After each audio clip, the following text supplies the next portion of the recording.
A gente está aqui falando de causa, efeito, da política errada, que é só a política da polícia, a política higienista, que a gente sabe que existe aqui em São Paulo. Como é que a gente faz para furar esse estigma, furar essa bolha? Bom, primeiramente, bom dia para todos e para todas. É um grande problema, né? Esse vídeo que foi mostrado é o último capítulo da história, né? E acho que isso é muito importante ser dito. Então, vou fazer um pouco aqui uma retrospectiva. Eu estava lá no momento de toda essa confusão, e a confusão começou por volta de 12:30, depois que um grupo de voluntários foi fazer distribuição de marmita para as pessoas ali que vivem na Cracolândia. Assim que a Kombi com as marmitas saiu, a GCM invadiu a região ali onde as pessoas ficam comercializando e consumindo as drogas, sem nenhuma motivação aparente, apesar do discurso oficial da prefeitura ser que os usuários jogaram pedras em cima da GCM, o que os moradores da Rua Helvétia, que não são usuários, e os próprios usuários me falaram é que eles não jogaram pedra. A ação começou motivada pela GCM. O grupo de pessoas foi deslocado pela GCM para a Praça Princesa Isabel. A GCM e a Polícia Militar cercaram a Praça Princesa Isabel, jogaram bombas em cima deles durante cerca de meia hora, e aí depois disso é que aconteceu esses vídeos aí que foram viralizados e do que está chamando de arrastão.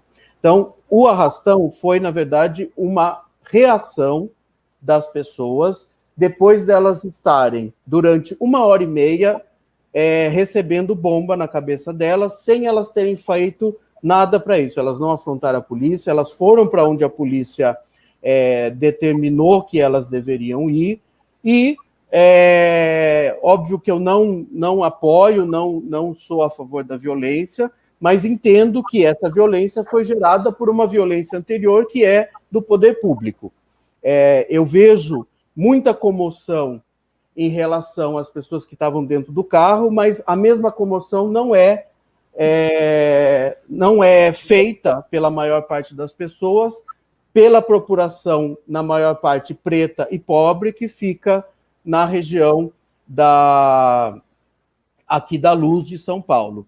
É importante ressaltar que o problema é o uso de drogas. A gente deveria também jogar bomba na Vila Olímpia, deveria jogar bomba na Vila Madalena, no Leblon, né? Em todos os lugares que a gente sabe. Exatamente, que a gente sabe que tem comércio, que a gente sabe que tem consumo, com a diferença de que, por exemplo, quando eu morava em Pinheiros,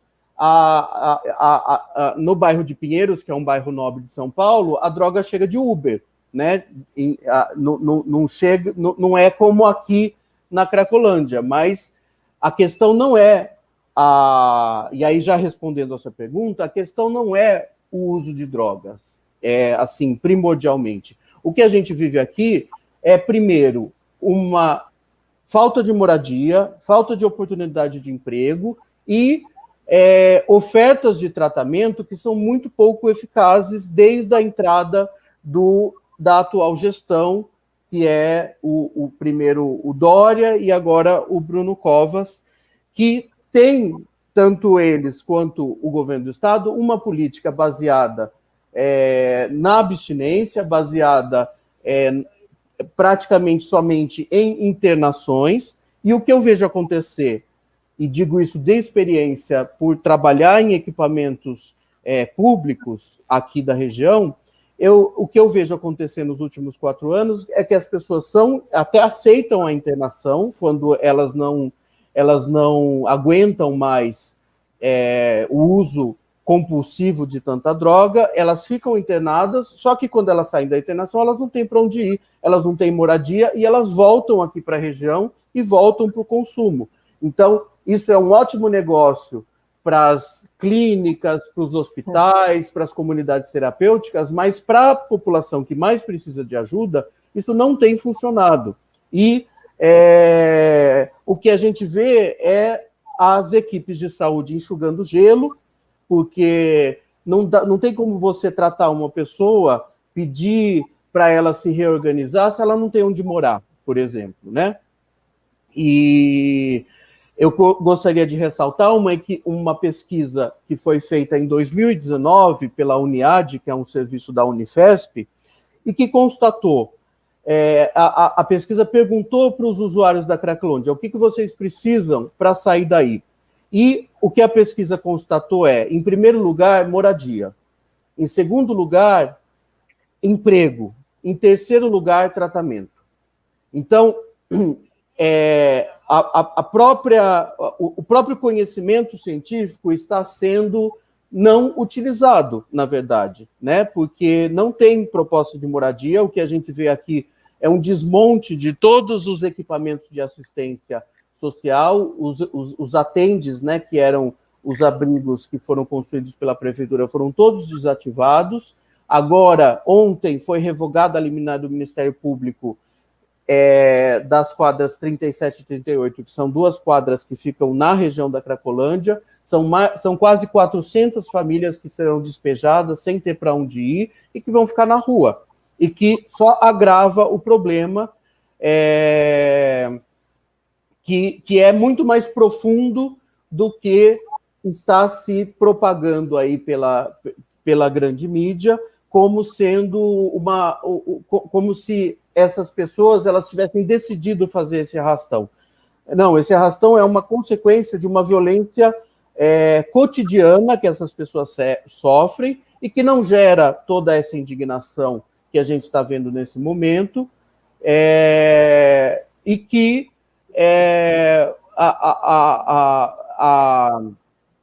o poder público não tem dado as respostas que precisam ser dadas para acabar com esse problema. Eu sou super a favor do fim da Cracolândia, só que não é com bomba que a gente vai acabar com a Cracolândia.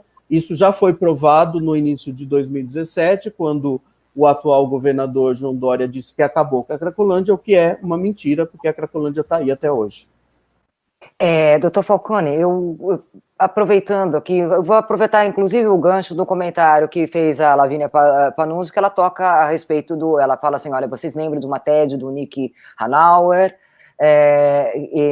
que cuidado, amigos plutocratas, os formados estão chegando, né? Ou seja, a minha pergunta é a seguinte, qual é o perfil do viciado em crack? Qual é a classe social dele? Qual é essa pergunta. Tá, vou usar de novo o dado dessa pesquisa de 2019, que constatou que 76% das pessoas que estão na Cracolândia são pretos ou pardos. Então, em primeiro lugar, isso. O perfil dos consumidores de crack e cocaína é muito vasto, ele está em todas as classes sociais. Só que, na Cracolândia especificamente, são pessoas pretas, pobres, 76% de pretos e pardos. Na parte dos homens, o que eu posso te garantir, eu estou há 8 anos na Cracolândia ouvindo todo dia a história de vida dessas pessoas, e as histórias são as mesmas. Essas pessoas foram abandonadas pelos pais, principalmente pelo pai, pela figura masculina, ou elas nem sabem quem é, ou elas foram abandonadas quando elas eram crianças, elas cresceram numa família desestruturada, com uma mãe que tinha que ter 3 empregos para sustentar todos os filhos, porque geralmente as mães criaram esses filhos sozinhas, eles ficaram vulneráveis na região onde eles viviam, se envolveram com o crime organizado pela falta de políticas públicas e de cultura, esporte, né? Tudo que a gente sabe que previne o consumo de drogas e que previne a entrada dessa população no crime organizado, que não existe um projeto de prevenção, que é o que mais funciona para resolver esse problema, por parte do poder público, nem federal, nem municipal, nem estadual, existem esses programas.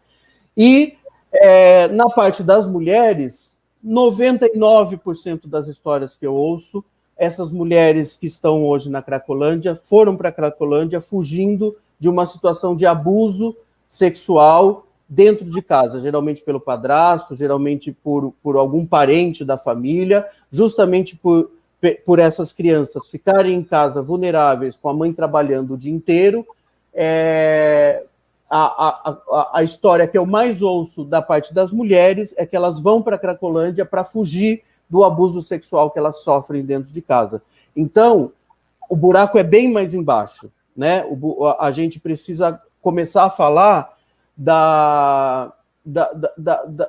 das raízes do que leva as pessoas a viver na Cracolândia e do que está produzindo esse câncer social que é a Cracolândia, que é uma consequência da nossa estrutura ainda colonialista, ainda racista, ainda muito machista, né? Porque os homens não se responsabilizam pelos próprios filhos, eles acham que os filhos é responsabilidade das mulheres cuidarem, e consequência também do constante abuso sexual que essas crianças e pré-adolescentes sofreram nas suas casas por falta de estrutura familiar e que leva essas pessoas a morar na rua, principalmente as mulheres.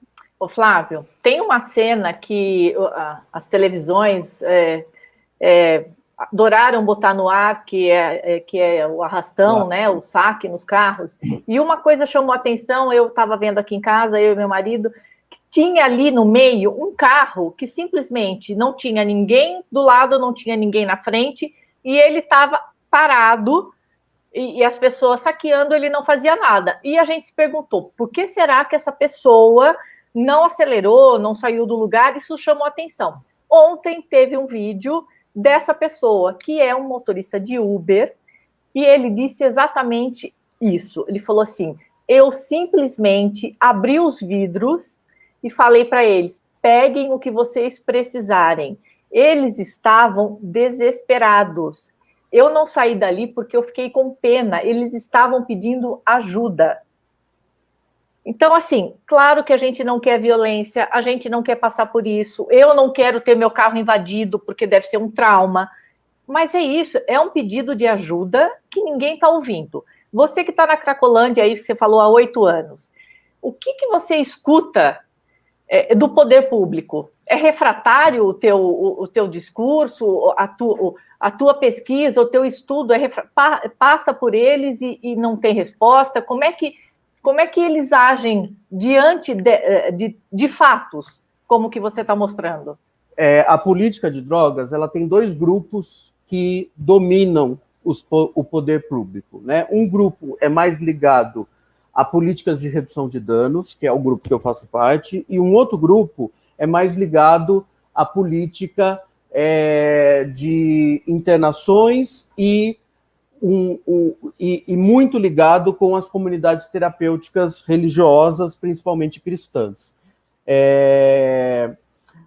O que o poder público diz é que eles estão tratando e que eles estão oferecendo ajuda, só que a ajuda que eles oferecem é para uma pequena parte dessas pessoas. Pelo conhecimento que a gente tem de pesquisa, né, de todo o conhecimento que a medicina, a psicologia, a assistência social já produziu sobre o tratamento da dependência química, a gente sabe que não chega nem a 20% das pessoas que têm uso problemático de droga que conseguem ficar abstinentes. Então, quando você propõe uma política pública que você oferece só a abstinência como o único caminho possível, obviamente, né, isso não é, a gente não está reinventando a roda, nada disso, obviamente só uma pequena parte das pessoas vão se beneficiar dessa política. E o que acontece é uma disputa muito mais do campo político do que de embasamento científico, de embasamento em pesquisa, porque o que acontece? Você tem que oferecer para as pessoas a maior quantidade de possibilidades possíveis para você minimizar o efeito para o maior número de pessoas. Por que isso não está acontecendo? Porque o que é oferecido nesse momento é só a internação. As políticas de redução de danos foram todas revogadas. O que eles chamam de redução de danos é uma perversão do conceito de redução de danos, porque redução de danos não é um caminho para a abstinência, é o contrário, a abstinência é um dos recursos da redução de danos, e o que acontece com o poder público é que se defende uma política que é proibicionista e punitivista, né? Então, o que a gente viu aqui nessa semana é uma punição para as pessoas que não conseguem ficar abstinentes, né? Essa é a política pública. Quem consegue internar e ficar abstinente se trata, e quem não consegue, a gente joga bomba. Isso é o punitivismo nu e cru. E a gente sabe que tem interesses econômicos imensos por trás dessa política, que são as comunidades terapêuticas, que estão ganhando uma grana violenta em cima dessas internações comprovadamente ineficazes, né? O que os estudos mostram, por exemplo, em relação às comunidades terapêuticas, é que só 5% das pessoas que se internam numa comunidade terapêutica conseguem seguir o propósito da comunidade, que é a abstinência, quando você segue a pessoa por 2 anos depois que ela saiu da comunidade. Então, a eficácia é de 5% de uma comunidade terapêutica. E é essa a política pública que está sendo utilizada, muito mais pelo apoio que as comunidades cristãs dão para esses governos, do que por um respaldo na ciência, por um respaldo no que a gente sabe que é eficaz e o que não é eficaz no tratamento da dependência química. Desculpe, doutor Flávio, pela sua experiência de aí nesse local, na Cracolândia, ali, você sabe o que acontece, né? Você e eu gostaria de perguntar, onde é que tem essa droga? Como essa droga chega ali? Como é que a droga é um grande enigma, né, que a gente vive aqui, e vou usar uma frase do meu amigo padre Júlio Lancelotti, que tem dito, né, publicamente, que a gente não entende como que a droga chega, porque a Cracolândia ela é cercada por polícia militar, civil e a Força Tática, o DEIC, a Cracolândia ela é cercada por polícia. E a gente realmente não entende como que chega tanta droga na Cracolândia, sendo que para a droga chegar dentro do fluxo, ela tem que passar pela barreira policial. Então a gente fica se perguntando, né? A frase do padre Júlio será que a droga chega pelo bueiro? Será que ela chega de drone, né? Realmente é algo que a gente fica sempre se perguntando, né? Porque se tem tanta polícia, se tem tanta revista, se tem tanto controle policial da Cracolândia, como que chega tanta droga todo dia? Né? A gente sabe a resposta, mas eu não posso aqui dizer, senão eu corro risco de vida. A polícia também sabe a resposta? Também sabe bem a resposta, inclusive, e ganha e faz parte da repartição dos lucros, né? Essa é a verdade. Ô, Flávio, então, assim, o que a gente pode depreender disso é o seguinte: enquanto essa mentalidade de só polícia, só internação, sem dar depois uma estrutura, se continuar assim, vai chegar num ponto que não vai ter muito o que fazer, e essas pessoas vão pedir socorro, batendo na nossa porta, com mais violência. Assim, a gente está num ponto meio que de ruptura, né? Assim, ou a gente enxerga o problema e tenta tratar, tenta fazer as pessoas entenderem que o poder público tem que cuidar dessas pessoas, ou a violência vai explodir de uma maneira que não vai ter polícia que segure. Exatamente. E gostaria de lembrar também que a empresa, entre aspas, que comanda todo o comércio de drogas no governo, aqui no estado de São Paulo, ela tem muito mais arma que a polícia, ela foi criada dentro do governo do atual, né, do atual partido que comanda São Paulo há 30 anos, e a gente caminha para uma situação muito parecida, não sei quem aqui teve a oportunidade de ver o filme Bacurau, a gente caminha para uma situação muito parecida com esse filme. Infelizmente, o que a gente viu há 2 dias atrás é quase uma cena do filme, só que na realidade, né? A gente caminha para um esgarçamento do tecido social completo, a população de rua só cresce, né? Eu agora moro no centro de São Paulo e eu vejo esse crescimento, principalmente agora, depois da pandemia, com certeza já não são mais 25 mil pessoas morando nas ruas de São Paulo, é muito mais gente, e a gente não tem nenhuma possibilidade de resolver isso se a gente continuar com essa política de violência contra a população pobre, sendo que a população pobre nas ruas está crescendo cada vez mais e a tendência é isso ficar cada vez pior e ficar insuportável para todo mundo. Eu acho que isso que as pessoas têm que entender. Antes estava só insuportável para eles que estavam recebendo bomba há 4 anos praticamente todo dia. Agora, para a gente que é branco, burguês da classe média, também está insuportável, porque a gente não pode mais sair na rua em segurança. O problema, Flávio, que eu vejo, posso estar errada, mas eu acho que a Cracolândia é um recorte pequeno do país imenso que a gente tem. As pessoas não realizaram ainda que a desigualdade, quanto maior ela for, pior vai ser para todo mundo, né? Ou você tem muito dinheiro, é aquele 1% da população brasileira que tem dinheiro de fato e pode fugir daqui ou se preservar da maneira como for, ou todo mundo vai ser vítima disso que a gente está construindo hoje. Exatamente. E eu queria aqui frisar que o que mais funciona, o que a ciência tem de conhecimento e que mais funciona para resolver esse problema é investir na prevenção, que é feita com as crianças e os adolescentes. A gente tem quase zero de política pública de prevenção. E para a gente reduzir o consumo, para a gente reduzir a entrada dos jovens no crime organizado, a gente precisa de investimento em prevenção.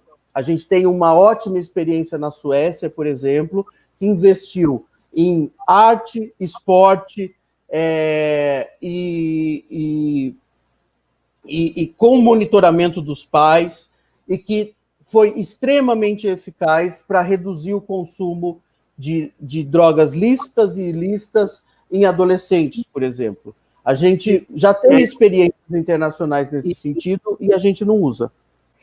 Doutor, eu tenho ainda 2 perguntinhas. Posso, gente? Posso, meninas? Ok. Uma delas é o efeito físico. Que sensação dá o crack? O crack... ou seja, o elemento que usa, o usuário do crack, isso aumenta aquela violência física dele pela abstinência, ou ao contrário, ele fica bobão e tipo, você faz assim, o sujeito cai. Como é que é esse aspecto físico? E depois eu gostaria também que o senhor explicasse como é que faz para desintoxicar essa pessoa. O crack, ele é cocaína fumada. Então, o efeito do crack, ele tem o mesmo efeito da cocaína injetável dos anos 80. Inclusive, ele substituiu a cocaína injetável. Então, o crack, ele é cocaína, só que numa intensidade muito maior. Então, ele dá uma sensação de euforia, uma sensação de bem-estar, uma sensação de diminuição do sofrimento, porque o que a cocaína faz no cérebro, ela libera uma substância que chama dopamina, que é o principal mediador químico do prazer. O problema é que o crack ele tem um efeito intenso e muito curto, muito mais curto do que a cocaína cheirada. Então, isso faz com que a pessoa tenha que usar com uma frequência maior para conseguir ter o efeito. E isso faz a pessoa desenvolver a dependência com mais facilidade do que a cocaína. Em relação à violência, o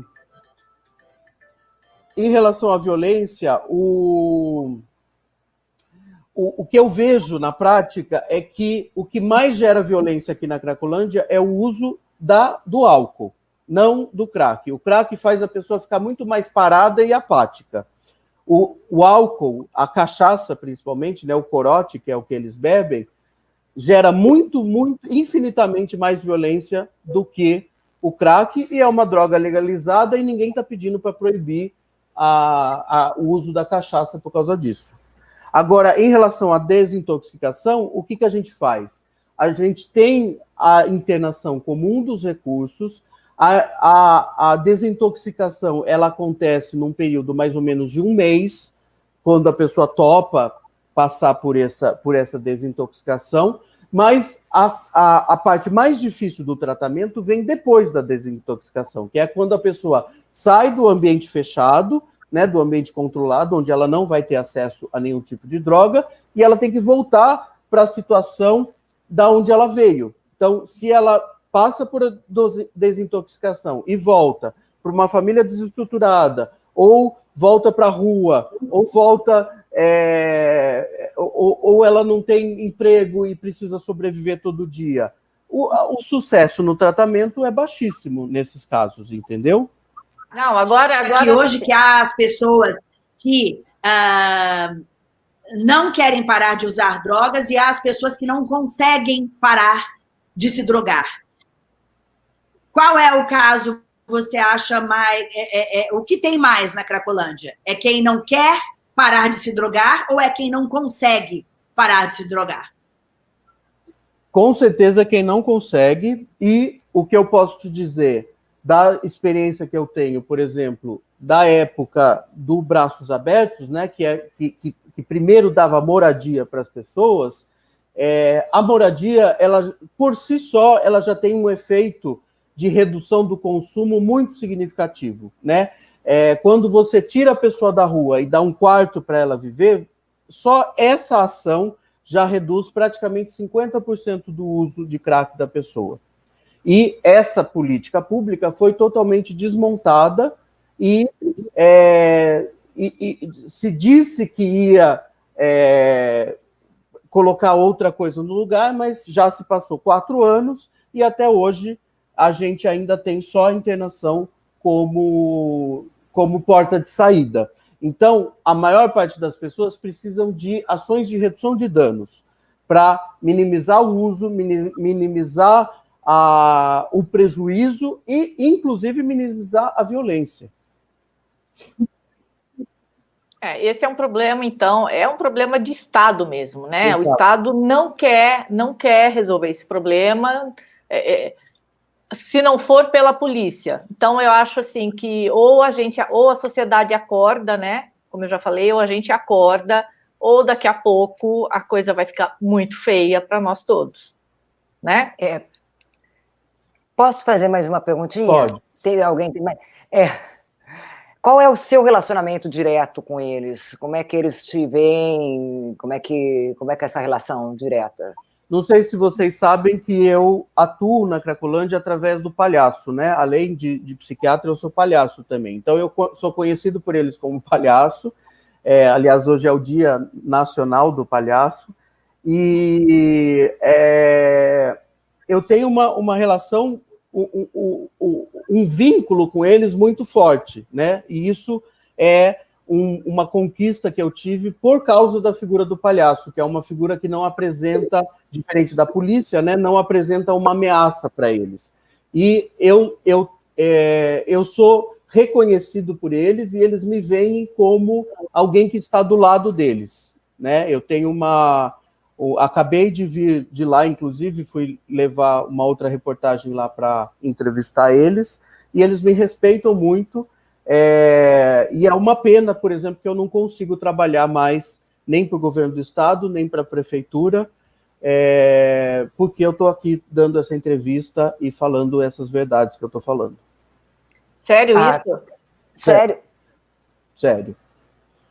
Tem um hospital da prefeitura do lado da minha casa, um quarteirão da minha casa.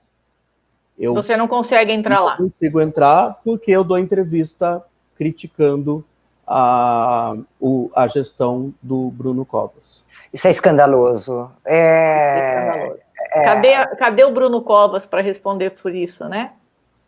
Está defendendo as empreiteiras que pagaram a campanha dele. Ontem ele conseguiu revogar a liminar de despejo de mais de 400 famílias que moram nas quadras 37 e 38. De lá, inclusive. É absurdo isso. Ai, meu Deus. Nossa, gente, eu não sei nem o que dizer, porque o problema é que tem muita gente que deve estar assistindo a gente e deve estar falando, gosta de bandido, leva para casa, né? Que é o que a gente escuta, né, Lu? Sim.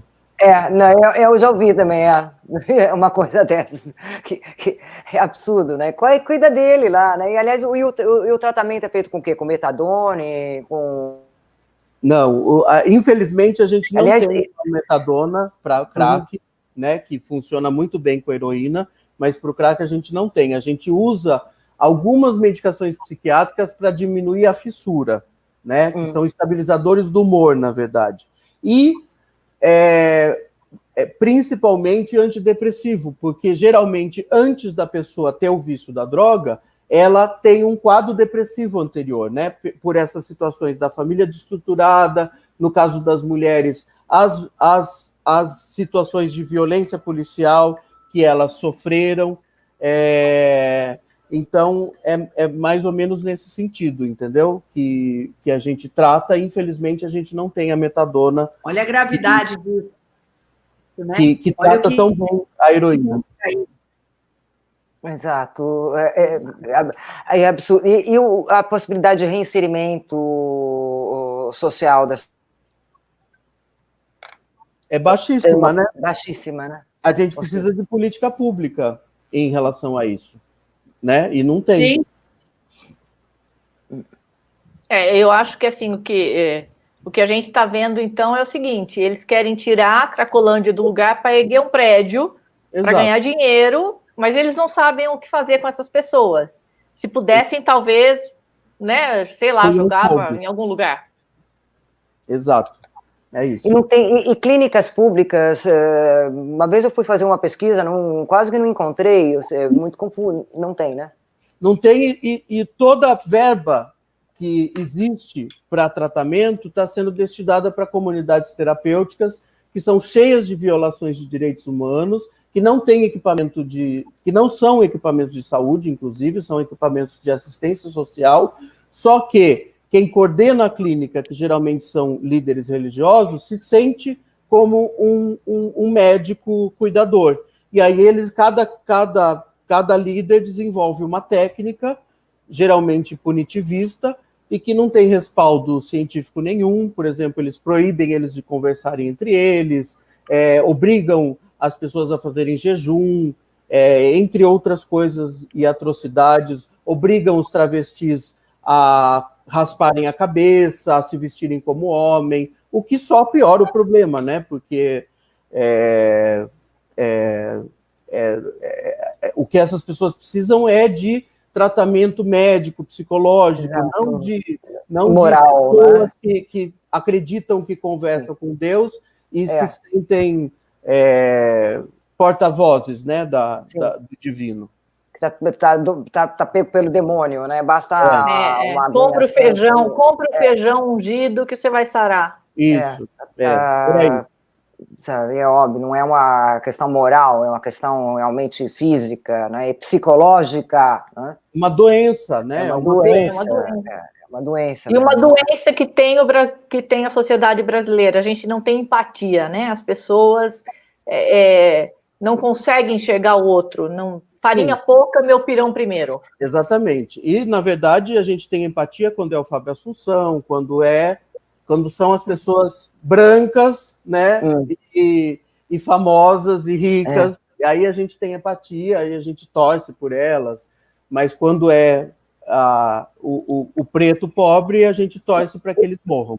A gente vê isso nas manchetes de jornais, né? Quando estudante pego com tal coisa. Se é classe média branco, é sempre estudante, nunca é um traficante. Traficante é só o preto, o pobre e o favelado. Sim, isso, uma curiosidade, não sei se vocês sabem, no início da guerra às drogas, né, nesse processo que eu falei do início do século passado, é emblemática essa situação, porque o cara que gerenciava o departamento de narcóticos escolheu a Billie Holiday, que foi prostituta, era preta, era viciada em heroína, para ser a representante da degradação das drogas, e, ao mesmo tempo, a Judy Garland, que é a mocinha do Mágico de Oz, tinha o mesmo vício que ela, da mesma droga, e para ela era enviada para clínicas, ela tinha uma dependência, ela tinha uma doença. Agora, a Judy Garland, a Billie Holiday, ela foi praticamente assassinada pelo governo americano, porque ela cantava uma música que chama Strange Fruit, que falava do extermínio da população negra nos Estados Unidos. Então, é uma história antiga que se repete até hoje, 2020. Pois é. Por favor, Fê, você consegue colocar o comentário do Luiz Elias? Porque esse comentário demonstra que o problema não é só em São Paulo, né? Sou psiquiatra e presidente do Conselho Municipal de Políticas sobre as Drogas em Foz do Iguaçu, e estamos lutando contra comunidades terapêuticas montadas por picaretas. É exatamente, né, aquilo que o senhor falava agora há pouco também, né, a respeito de, sabe, dessa... As histórias que eu ouço aqui são assustadoras. E cada pessoa que está aqui na Cracolândia já passou pelo menos 15 vezes por comunidade terapêutica. Então, não é falta de comunidade terapêutica que está impedindo que a Cracolândia termine. Ulala. E as crianças ainda cheiram cola? Ou isso daí já... Cheiram cola e lança perfume. Mas tem poucas crianças aqui. Não é permitido que as crianças fiquem na Cracolândia. E quem é que coordena isso? A empresa que coordena o comércio. Que fornece também, né? Porque isso gera problema para eles, entendeu? Gera matéria, gera... Inclusive, uma coisa que eu não falei para ninguém, mas as pessoas que fizeram arrastão já foram extremamente punidas. Elas apanharam muito. Porque está atrapalhando, né, o comércio. Toda essa repercussão está atrapalhando o comércio. E apanharam de quem? Da empresa que coordena, que está atrapalhando o comércio. Eles não querem visibilidade dessa jeito para a Cracolândia. Então, é violência por todo lado. Isso é o proibicionismo. Essa é a guerra às drogas, e esse é o resultado dessa política que ainda a gente insiste em continuar com ela. É muito cruel, por todos os lados. Eu estou quase chorando aqui.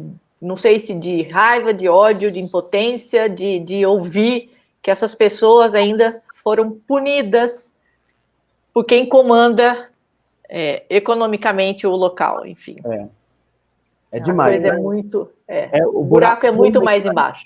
E é isso, né? Lembrando que a Cracolândia é cercada por polícia de todas as polícias. Então, também não é falta de polícia.